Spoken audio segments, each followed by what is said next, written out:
नमस्कार. मागच्या व्हिडिओमध्ये आपण या नक्षत्र योनी या सदरामध्ये ज्या एकूण 14 योनी आहेत त्या योनींपैकी आपण अश्व म्हणजे घोडा ह्या योनीबद्दल आपण सगळी माहिती घेतली होती. त्यानंतर गज म्हणजे हत्ती याबद्दल माहिती घेतली होती. त्यानंतर मेष म्हणजे मेंढा याबद्दलही माहिती घेतली होती. आज आपण बघणार आहोत योनीमध्ये सर्प योनी म्हणजे काय. ही एक या 14 योनीमध्ये असणारी एक सर्प योनी आहे. ही 2 नक्षत्रांना लागू होते. एकूण 27 पैकी 2 नक्षत्र ही सर्प योनीची आहेत. पण योगायोगानं असं की ही दोन्ही नक्षत्र सलग आहेत. इतर वेळी सलग कुठेही असत नाही. यामध्ये सर्प योनी हा जो प्रकार आहे ह्यामध्ये ही योनी 2 प्रकारे असते. म्हणजे काय, जर समजा आपल्या कुंडलीमध्ये राशी कुंडली जी आहे त्यामध्ये जर असणारी आपली रास ही सर्प योनीची असेल, म्हणजे काय तर सर्प योनी ही रोहिणी आणि मृगशीर्ष अशा 2 नक्षत्रांची आहे. जर रोहिणी नक्षत्रावर जन्म असेल तर त्याची रास असते वृषभ, आणि जर मृगशीर्ष नक्षत्रावर म्हणजे मृग नक्षत्रावर जन्म असेल तर तो 2 भागामध्ये येतो. म्हणजे यामध्ये अर्धा भाग, पहिला आणि दुसरा चरण हा वृषभ राशीमध्ये आहे आणि तिसरा आणि चौथा चरण हा मिथुन राशीमध्ये आहे. मग जर समजा मृगशीर्ष किंवा रोहिणी नक्षत्रावर जन्म असेल तर त्या माणसाची योनी आहे सर्प. मग ते जे दोष आहेत सर्पाचे म्हणजे आपण ज्याला गुण म्हणतो ते त्या व्यक्तीच्या स्वभावात येतात. पण हेच आपण जर लग्न कुंडली बघितली म्हणजे रास कुठलीही असो, पण लग्न कुंडली जर त्याची रोहिणी नक्षत्राची असेल म्हणजे लग्न कुंडली जी आहे ती 2 न सुरुवात होणारी असेल आणि जर ती रोहिणी नक्षत्राने सुरुवात होणार असेल तर सर्पाचे गुण ही त्या व्यक्तीच्या अंगामध्ये असतात. आता हेच आपण मृगशीर्ष नक्षत्र बघितलं तर मृगशीर्ष नक्षत्र 2 भागामध्ये म्हणजे वृषभ राशीमध्ये आणि मिथुन राशीमध्ये येतं. मग त्याची जर मिथुन किंवा वृषभ लग्न कुंडली असेल आणि ती लग्न कुंडली ही मृगशीर्ष नक्षत्राची असेल तर त्या व्यक्तीच्या अंगामध्ये म्हणजे मृगशीर्ष नक्षत्राच्या व्यक्तीच्या अंगामध्ये ह्या सर्प योनीचे गुण म्हणजे सर्पाचे काही गुण आपल्याला दिसून येतात. मग हा जो प्रकार आहे तर ही योनी म्हणजे काय आहे बघूया. ह्या योनीमध्ये बघितलं तर रोहिणी आणि मृगशीर्ष अशी 2 नक्षत्र आहेत. या रोहिणी नक्षत्राचे वैशिष्ट्य काय बघा. हे नक्षत्र आहे हे अंत्य नाडीचं आहे. म्हणजे आपण बघितलं आद्य मध्य अंत्य या 3 नाडीपैकी आपण जर बघितलं तर ह्या 3 नाडीवर व्यक्तीची प्रकृती कशी आहे. आद्य मध्य आणि अंत्य या 3 नाडीमध्ये कुठली प्रकृती आहे तर अंत्य नाडीची प्रकृती आहे. मग रज तम आणि गुण ह्यातले कुठले गुण आहेत हे त्याच्यामध्ये विचारात घेतले जातात. त्यामुळं अंत्य नाडी आहे. त्यानंतर गण ह्याचा मनुष्यगण आहे. ह्या रोहिणी नक्षत्राचा मनुष्यगण आहे. हा माणूस देवगण राक्षसगण आणि मनुष्यगण ह्याच्यामध्ये देवगणाचे आणि राक्षसगणाचे हे गुण मिसळलेले असा गण आहे ज्यामध्ये आपण मनुष्यगण असं म्हणतो. त्यानंतर त्याचं मुख हे ऊर्ध्वमुख आहे. या नक्षत्राचं ऊर्ध्वमुखी म्हणजे काय, 3 मुख आहेत आपल्याकडे, ऊर्ध्वमुखी, अधोमुखी आणि आपण वर पाहणारा ज्याला आपण म्हणतो. ऊर्ध्वमुखी, अधोमुखी आणि तिर्यंक. तिर्यंक म्हणजे समोर पाहून चालणारा. ऊर्ध्वमुखी म्हणजे फार पुढचा विचार करणारा आणि अधोमुखी म्हणजे आत्ताचा विचार करणारा किंवा फारसा मागा विचार करणारा. तर हे लोक आहेत ऊर्ध्वमुखी म्हणजे फार पुढचा विचार करणारे. त्यांची दृष्टी कशी आहे ती अंध आहे. म्हणजे काय तर फारसं इतर कुठं लक्ष न देता आपण आणि आपलं काम भलं या स्वरूपाची दृष्टी असते. ही अंधदृष्टी ही बऱ्याच वेळेला वाईट असते, चांगली नसते. म्हणजे ज्या गोष्टी पाहायच्या त्या पाहिल्या जात नाहीत. उदाहरणार्थ अंधदृष्टीच्या माणसाचे तोटे काय होतात. एक पेपर लिहिणारा मुलगा आहे, तो आपला स्वतः आहे अंधदृष्टीचा आहे. तो मी आणि माझा पेपर याबद्दल अभ्यास करत असलाय आणि मस्तपैकी तो लिहित राहिलेला आहे. शेजारच्या मुलाने कॉपी केली आणि त्याच्या पायात टाकली. ह्याचं लक्षच नाही. तो म्हणला आपल्याला काय करायचं, आपण कुठे केली आहे, आपण आपला पेपर लिहित बसावा. त्यात कोणतरी आलं आणि बघितलं या मुलाच्या पायाखाली कॉपी दिसते, याला उचलला आणि बाहेर काढला. बघा अंधदृष्टीचं मला काय करायचं आहे असं म्हणलो पण ते अंगलट आलं. म्हणजे अंधदृष्टी ही नेहमी आपल्याला त्रासदायक ठरते. आपला काहीही त्यामध्ये इंटरेस्ट नसतो, आपण त्यामध्ये सहभागी नसतो, पण आपल्या अडचणीत येते. त्यामुळे अंधदृष्टीच्या माणसाचे हे तोटे आहेत. मी कशात नाही पण माझ्या अंगलट का आलं तर त्याची कारणं ती असतात. हा वृषभ राशीतली रोहिणी नक्षत्र याचा वर्ण आहे वैश्य. हे लोक परफेक्ट व्यापारी या स्वरूपाचा विचार करत असतात. कोणापासून काय उत्पन्न, कोणापासून काय येणं, कोणापासून काय फायदा आहे का तर त्याचे संबंध ठेवतील, अन्यथा संबंध ठेवण्याची कारणं अशी नाहीत. काय करायचं, आपल्याशी काय संबंध ठेवायचा नाही. म्हणजे आपल्या फायद्याचा किंवा व्यापाराचा कामाचा माणूस असेल तरच तो आपला, अन्यथा आपला त्याचा फारसा संबंध नाही, अशा प्रकारची विचारसरणी असलेली. आणि तत्व काय तर पृथ्वी, ही लोक प्रचंड सहनशील असतात. त्यामुळे ह्या लोकांना कुणी काय म्हणलं, काही बोललं, काही केलं तर फारसं मनावरही घेत नाहीत आणि विचारही करताना त्याला बोलतही नाहीत, बरं म्हणतात आणि सोडून देतात. या स्वरूपाच्या स्वभावामुळे रोहिणी नक्षत्र हे 27 नक्षत्रामध्ये सर्वात चांगलं आणि सूर्य चंद्राचं सर्वात आवडतं नक्षत्र मानलं जातं. परंतु ह्या नक्षत्राचे काही शाप पण, काही तोटे पण आहेत. त्या वेळेला आपण बघू की कोणत्या नक्षत्राची पत्रिका आली, तिचं काय असतं. आता ह्या सर्प योनीमध्ये रोहिणी नक्षत्रावर मृगशीर्ष नक्षत्र आहे. आता हे मृगशीर्ष नक्षत्र हे 2 भागामध्ये येतं. रोहिणी नक्षत्र हे जे वृषभ राशीमध्ये येते शूद्राच्या अंमलाखाली येतं, त्यात प्रेमळपणा जास्त आहे. पण हेच बघितलं तर मृगशीर्ष नक्षत्र जे आहे ते वृषभ आणि मिथुन राशीमध्ये येतं. जेव्हा ते वृषभ राशीत म्हणजे पहिला आणि दुसरा चरण असेल तेव्हा ते शुक्राच्या अंमलाखाली, म्हणजे अगदी प्रेमळपणाचा आहे, त्यांच्या जिभेवर साखर असेल. पण हाच शुक्र जर नीचेचा असेल तर जिभेवर शिव्या असतील.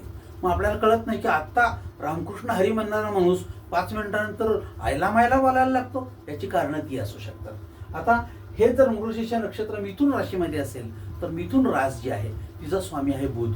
म्हणजे बौद्धिकदृष्ट्या हे लोक उत्तम असतील, पण बौद्धिकदृष्ट्या उत्तम असताना त्याचा वापर आपण कसा करतो याच्यावरती ते अवलंबून असेल. हे मृगशीर्ष नक्षत्र आहे, हे मध्य नाडीचं आहे. आद्य मध्य अंत्य त्यामध्ये ही मध्य नाडी आली.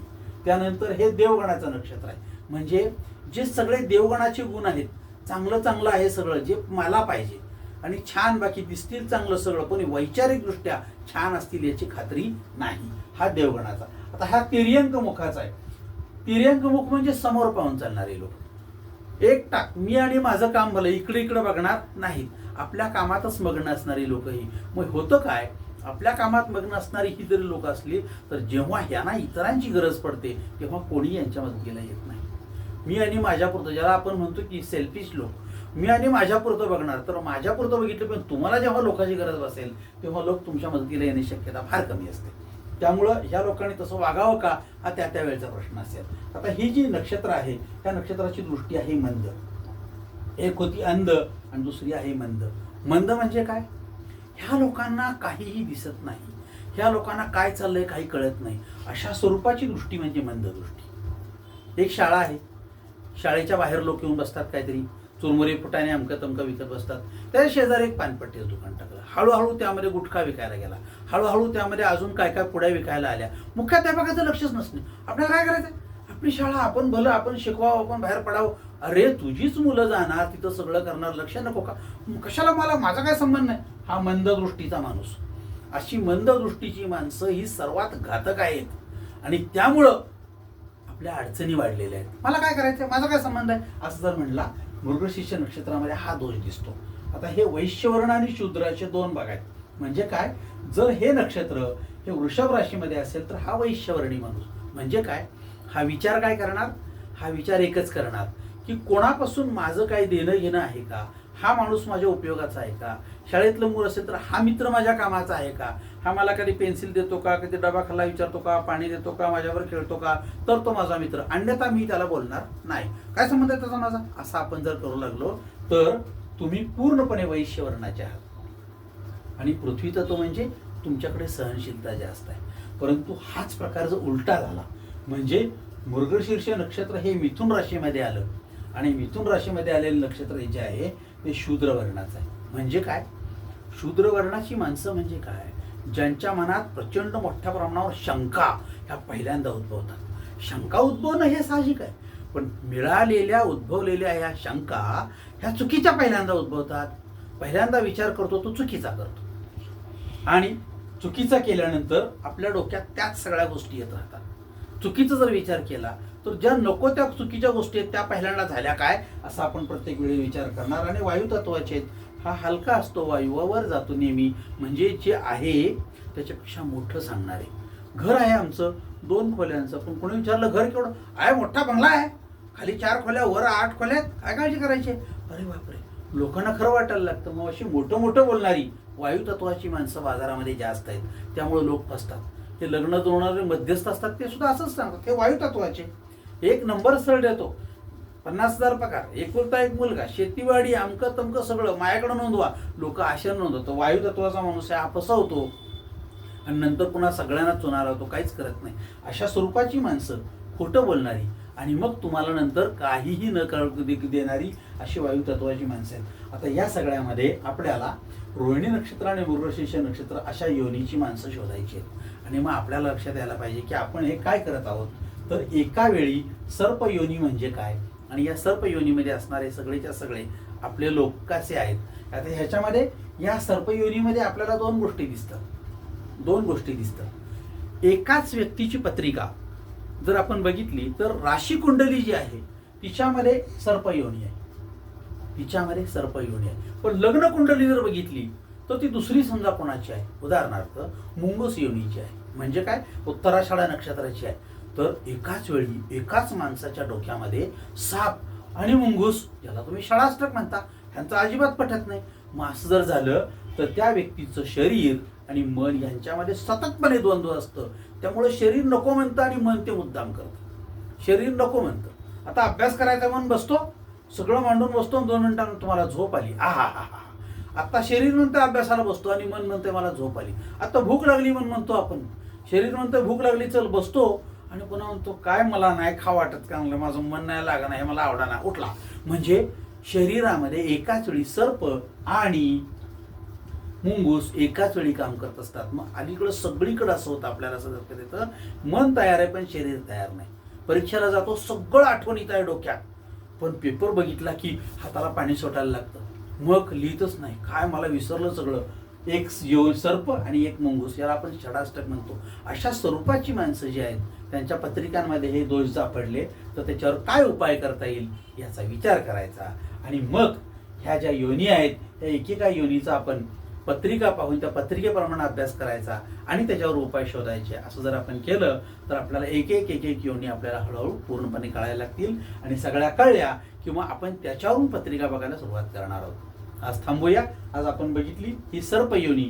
उद्या आपण याच्या पुढचे बघणार आहोत श्वान म्हणजे कुत्र. बरोबर.